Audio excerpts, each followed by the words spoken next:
friends. This is the passenger front door on the 49 Chevrolet. And I'm going to showcase the work that Casey Forehand did on this door.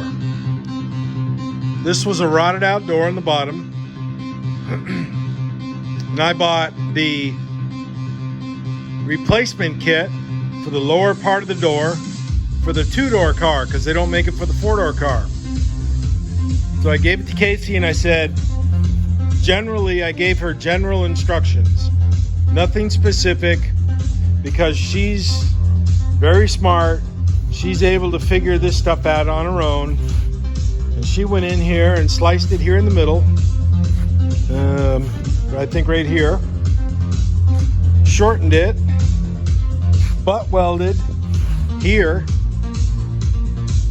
And on the other side, butt welded. And ground it down. And I just finished up grinding a little bit today. And also, this hinge area, part of the door, I removed it for something, I can't remember what.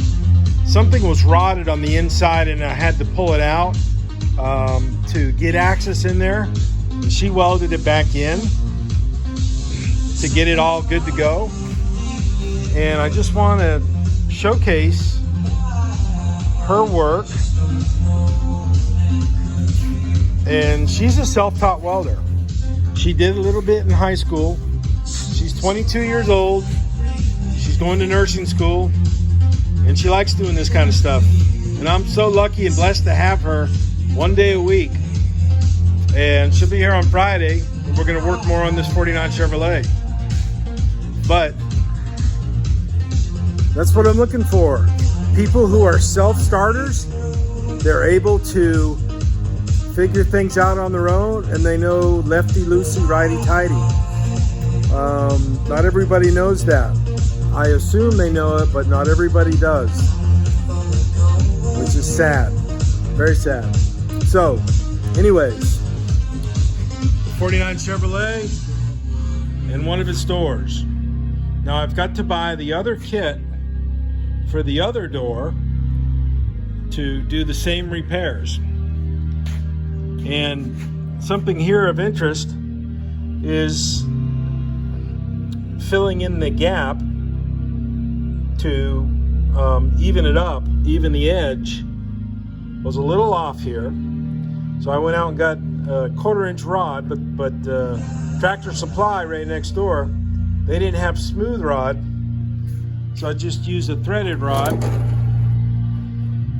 and welded it on, bent it around, and then cut it. And of course I'll shape it better and more fully and properly on both sides tomorrow, the next day, and smooth it in here. Now on the other side is all the see if I can flip this and film at the same time.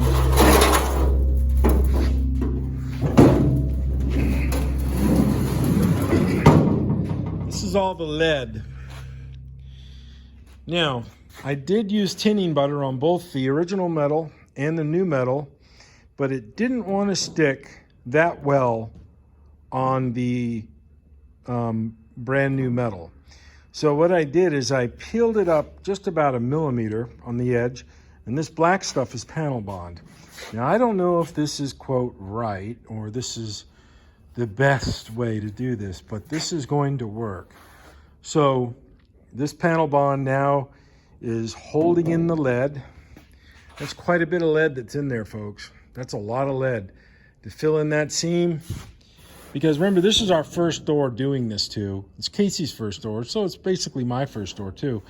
So there was right here the original shape of the door, and then it went in a little bit too much for the replacement piece. But it's pretty flat, and right there will be some body filler to fill that in. And I don't know why my music stopped.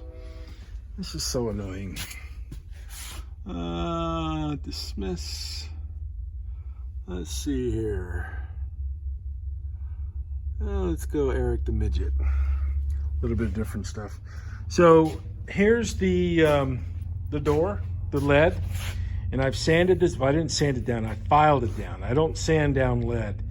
Part of this lead is 50/50, part of it is 30/70. The 50/50 is from the steel store, and the 30/70 is from Eastwood.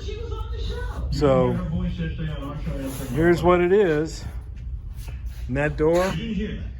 And put a little bit of body filler on that, sand this down a little bit more, put some body filler on it, and get this thing set, ready to go.